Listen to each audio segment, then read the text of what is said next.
সেই স্কুলে যাওয়ার আগে ছোটবেলায় মায়ের হাতে সেই গরম গরম ভাত সাথে সেই ডাল সিদ্ধ আলু সিদ্ধ দিয়ে খাওয়ার মজাটাই কিন্তু আলাদা ছিল।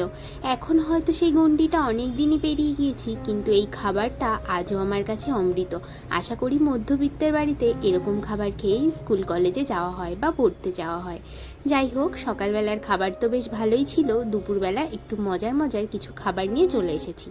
এই যে দুপুরবেলা ছিল মাছের ডিম দিয়ে শাক ভাজা, আমার কিন্তু খুব প্রিয়। আর সাথে ছিল কুমড়ো ফুলের বড়া, আর ছিল দুধ শুক্তো। এই যে মানে অনেকে ডাঁটা খেতে পছন্দ করে না, কিন্তু আমার এই শুক্তোর ডাঁটা খেতে যে এত ভালো লাগে। আমার সজনের ডাঁটা কিন্তু খুবই ভালোবাসি খেতে। আর ছিল ইয়াপ বড় একটা মাছের মাথা দিয়ে ঝিঙে আলু দিয়ে পাতলা করে ঝোল। এই রকম তরকারি খেতেও আমার অসাধারণ লাগে। আমার এই লাঞ্চের মেনু কার কার ভালো লাগলো অবশ্যই কিন্তু আমাকে কমেন্ট বক্সে জানাবেন। আজ তাহলে আসি, টাটা, বাই।